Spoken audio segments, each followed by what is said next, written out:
Канаде прошел чемпионат мира по казахскому языку. С места события наш собственный корреспондент Айжан Олегов. Здравствуйте, уважаемые телезрители, с вами Айжан Олегов. Сегодня завершился чемпионат мира по казахскому языку, в котором принимали участие представители абсолютно всех стран нашей круглой планеты Земля. Первое место, как ни странно, взяли американцы, второе место взяли арабы, ну и третье место заняли наши казахи. А теперь давайте поближе познакомимся с нашими победителями.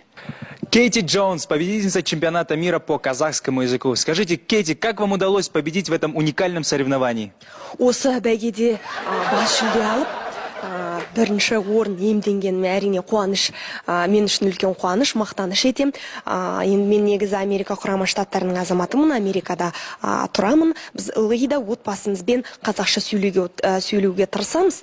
Енді қазақ тілінің болашағы зор деп ойлаймын. Осындай игі шаралар жиі бола берсін деп тілек айтам. Енді басқа елдерге де барсақ, біз қазақ тілінде сөйлеуге тырысамыз, бірақ әлде болса кейбір елдерде қазақша сөйлемейді. Бірақ болашақта осы жағдай өзгереді деп ойлаймын.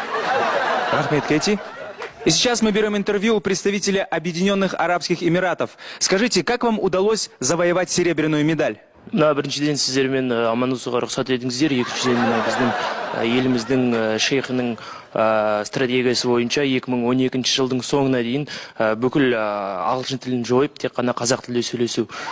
Сондықтан біз мына бүкіл елімізбен бірге қазақ тілін оқып, үйреніп жүрміз. Мына тағы да бір айта кететін жай бар. Мына біздің еліміздің ғалымдарының айтуы бойынша, мына бүкіл еліміздің келешегі қазақ тілінде. Сондықтан, құрметті достар, қазақ тілін оқып, құрметтеп сыйлаңыздар. Рахмет. Рахма. Возьмем интервью у представителя Казахстана, который занял сегодня почетное 3-е место. Завоевал таки бронзовую медаль. Скажите, как так вышло, что вы заняли 3-е, а не 1-е или 2-е место? Ну, біздің Казахстанда вообще казахча язык модный, да? И мен чемпионатқа барганда, мен, короче, дайындалдым, анау. Библиотекада учебники, анау-мынау окудум и так далее, туда-сюда. Там анау бастауши, баяндауши, вот такие всякие штукаларды окудым. Ну, короче, мен нормально готовиться айттым. И мен бардым. Если честно, мне вообще хотели олар 15 место беруге хотели. Потом біз айттық, вы чё, уят булады, блин, Казахстан, и как бы 15 место, и анау-мынау, там, акша беріп, короче, учунжу место взяли. Например, далада жүресунгой саган біреу подойдет, апашенцей, айтат саган.